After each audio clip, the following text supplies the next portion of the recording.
Sir sir यांचे एकदा photography वाल्याला जाऊ द्या, म्हणजे ते जे गावाचे साहेबासोबत या.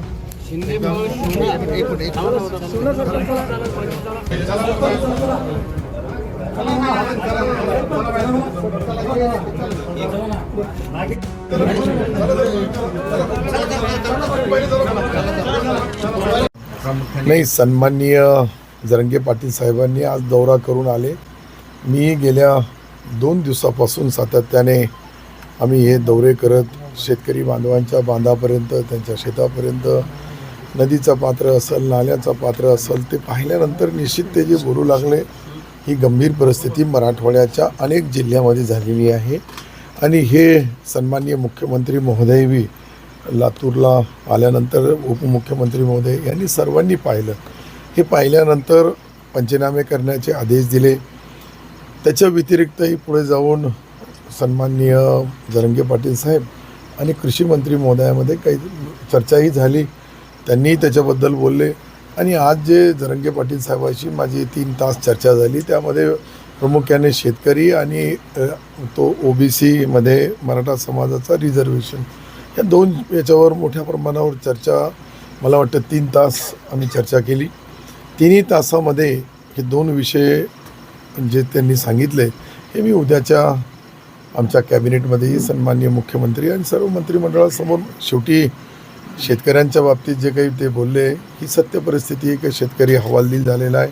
अशा परिस्थितीमध्ये त्याला जे काही मदत करता येईल ती मदत सरकार बी, मला वाटतं एकनाथ शिंदे साहेब असतील किंवा देवेंद्रजी असतील किंवा उपमुख्यमंत्री अजितदादा असतील, तिघंही, मला तर असं वाटतं आहे का ही जी माझी चर्चा झाली ही मी कॅबिनेटमध्ये मांडेल आणि शेवटी कॅबिनेट याच्यामध्ये अंतिम निर्णय घेईल.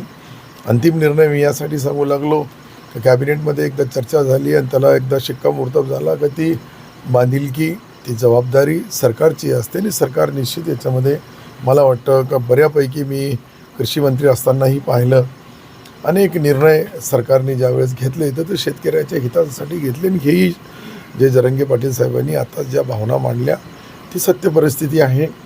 एक वाई म्हणून गाव जिंतूर तालुक्यामध्ये आहे, त्यांनी तिथे जाऊन जो दौरा केला, 3 गावाची कनेक्टिव्हिटी तुटली, तिथं तात्काळ आपण ती आम्ही गेल्यानंतर सरकारच्या माध्यमातून त्याला मंजुरी देण्यात येईल. आणि निश्चित जे काही बाकीची जी चर्चा या OBC रिझर्वेशन आणि विशेषतः मराठा समाजाच्याबद्दल त्यांच्यासोबत झाली, त्यांनी त्यामध्ये अनेक दुसरे जी परिस्थिती आहे, ज्यांच्याकडे काही दस्तऐवज आहे, ते निजामाच्या काळातले असतील, अंग्रेजाच्या काळातले असतील किंवा मुंबईचा, 3 वेगवेगळे कायदे, विदर्भामधला कायदा वेगळा होता, मराठवाड्यामधला आणि मुंबईसहित बाकीचे जे राज्याच्या विविध भागामधले त्यांनी तेही काढून ठेवलेले आहे. तेही माझ्याशी त्यांनी चर्चा केली.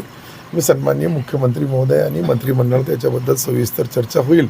आणि मला असं वाटतं की याच्यावर काही ना काहीतरी निर्णय, जे काही कमिटमेंट सन्माननीय मुख्यमंत्री महोदयांनी दिला त्या कमिटमेंटप्रमाणे किंवा त्या याच्याप्रमाणे आता आम्हालाही 60 दिवस उरलेले, या 60 दिवसामध्ये काही ना काहीतरी निर्णय घेणं आवश्यक आहे.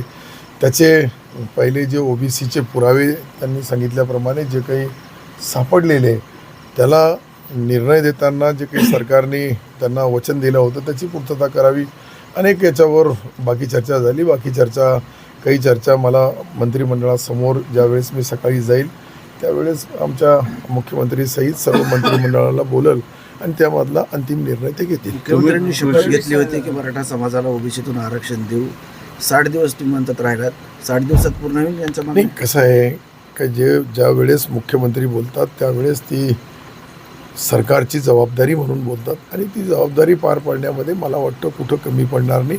राहिला प्रश्न OBC समाजाचाही त्यांच्याकडे काही मागणी आहे, जरंगे पाटील साहेबाचाही त्यांच्याकडे जो शब्द दिलेला आहे तोही आहे. या दोघांमधून का होत नाही, पण कसं तरी मार्ग काढावाच लागेल. शेवटी सरकार आहे, सरकारची जबाबदारी आहे.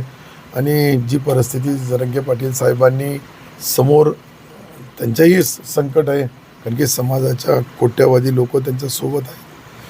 लाखो लोकांचा आपण पाहतो एक जनसमुदाय 5-5 तास 4-4 तास सभाही लेट झाल्या तर त्या ठिकाणी 8-8 तास 9-9 तासाचाही पाहिला मी जे पाहिला ते मी बोलू लागलो.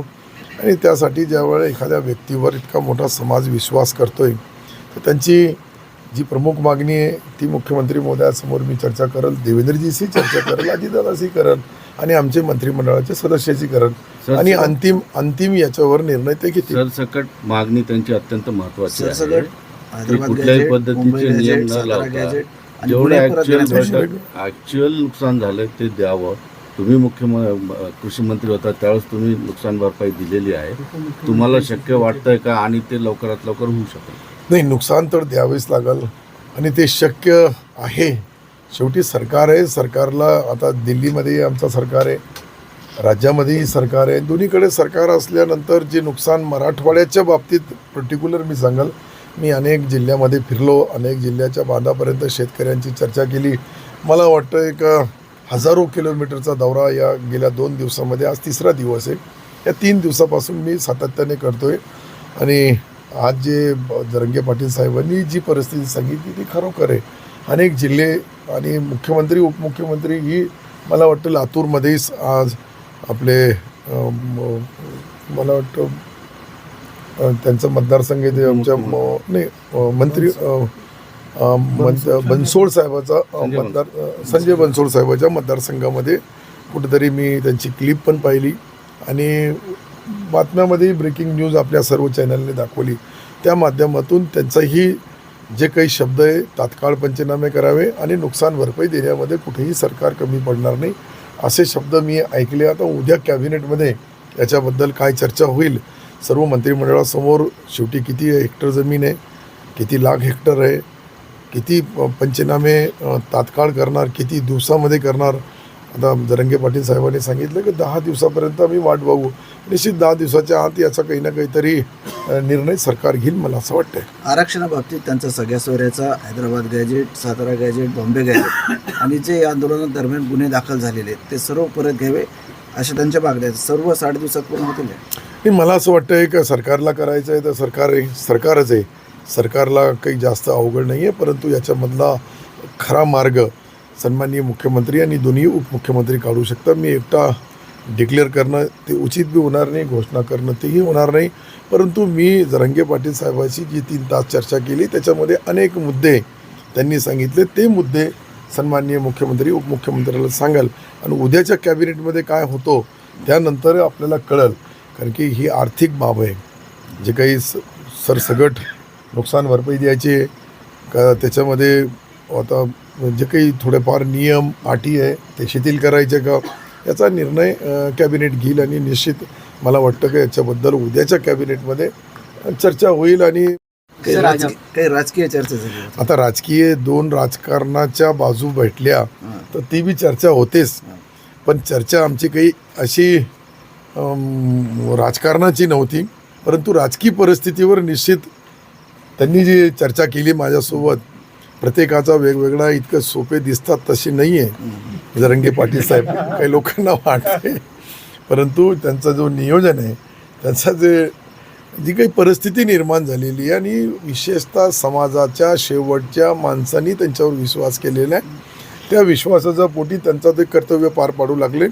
आम्ही निश्चित याच्यावर चर्चा करू आणि राजकारणामध्ये कसं आहे का राज करण्यासाठी कारणं पाहिजे आणि ते कारणं वेगवेगळे कसे कोणी शोधायचे ते मी त्या साहेबाला शिकवण्यासारखा इतका मोठा पुढारी नाही. जरांगे पाटलांना जे कोणी भेटी घेतात त्यांचा उद्देश आता लपून नाही राहिलेला कुणाचा आहे आणि तुमची बैठक आता 3 वाजेपर्यंत नाही. मी पहिल्यांदाच भेटलो साहेबांना, त्यांनाही विचारून घ्या. मी याच्या अगोदर एकदा 15 ऑगस्ट 2 वर्ष 1 महिना किंवा 1 महिना 7 दिवस झाले असेल मी 15 ऑगस्टच्या झेंडावंदनला जालन्याला आलो होतो आणि मी त्यांना विनंती केली. मुख्यमंत्र्यांनी सांगितलं की तुम्ही जरंगे पाटील साहेबांची चर्चा करा आणि त्यांचं उपोषण सोडून त्यांना मुंबईमध्ये आपण त्याची चर्चा करू. आणि ते मी त्यावेळेस आलो, त्यांनी माझ्या विनंतीला मान दिला, उपोषण सोडला. नंतर त्यांची मिटिंग झाली मुख्यमंत्री महोदयांनी. ते अनेक वेळेस त्यांनी त्यांच्या ज्या भावना आहे त्यांचा जो व्हिजन आहे तो मुख्यमंत्रीसोबत मांडला आणि मुख्यमंत्री महोदयांनी त्याला पॉझिटिव्ह उत्तर दिला. म्हणून तो त्यावेळेसचा मी एक गाठीभेटीचा साक्षी आहे, ते बी समोर आहे. मी आज तर दुसरी आहे त्यावेळेसही आपल्या सर्व चॅनलवर 15 ऑगस्टचा झेंडावंदन केल्यानंतर त्यावेळेची परिस्थिती वेगळी होती आणि आताची परिस्थिती वेगळी आहे. नाही, त्यावेळेस विधानसभा तोंडावर आहे. नाही, त्यावेळेस बी मी कॅबिनेट मंत्री होतो, आजही कॅबिनेट मंत्री तसं आहे. नाही. माझ्यामध्ये काही परिस्थिती बदल नाही. विधानसभेची आहे. विधानसभेची तर आहेच ना सर. तोंडावर. आता या तोंडावर आलेल्या म्हणून तर 3 घंटे त्यांना विनंती केली मी. आता त्यांची लढाई वेगळी आहे, ती त्यांच्या लढाईपासून पाठीमागं चर्चेमध्ये तर हटायला तयार नाही. विनंती काय केली? बस हीच विनंती का हे कुठेतरी जुळवाजुळवी होती का, परंतु ते म्हणते माझ्यावर जो विश्वास समाजाचा बारीक लहान मुलापासून तर मोठ्या माणसापर्यंत आहे, मी त्याला कुठेही तडा जाऊ देणार नाही, असे त्यांचे शब्द बोलले. मी तुमच्या समोर हे प्रामाणिकपणाने मांडू लागलो. आणि लोकसभेला जरांगे पाटील पॅटर्न चालला असे सगळे म्हणतात. आहे ना, विधानसभेत ते चालले काही त्याबाबत- ते काही लपवलेले होते का? ते ओरिजिनल मैदानमध्ये जसं काही युद्ध असतात तशा परिस्थिती निवडणुकीमध्ये निर्माण होतात आणि ते योद्धा आहे. शेवटी योद्धाचा सन्मान करणं हे माझ्यासारख्या कार्यकर्त्याचं कर्तव्य आहे आणि त्यामध्ये त्यांचा फॅक्टरच्या बद्दल कोणाला काही चर्चा करायची किंवा शंका करायची गरज बरं, नाही. आज जरी जुळाजुळ झाली नाही तर भविष्यात होणे शक्यता. कसं आहे ते त्यांच्यावर येते. ते मला वाटतं कोणाला विचारून निर्णय घेणं किंवा कोणी सांगितल्यानंतर निर्णय घेणं हेही जरांगे पाटला साहेबांशी जोडणं काही शक्य होणार नाही. मी किंवा माझ्यासारखे कितीही नेते कार्यकर्ते बोलले तर त्यांच्या मनामध्ये त्यांचं जे काही चालू आहे तो नियोजन मी आता 3 तासमध्ये तो ओळखू शकलो नाही, पण भविष्यामध्ये येईल वेळ तर मी तुम्हाला सांगेल. सर हिंदी में बताइए, आज आपने मनोज जरंगे पाटिल से मुलाकात की है, आप एबीपी माझा, उघडा डोळे बघा नीट.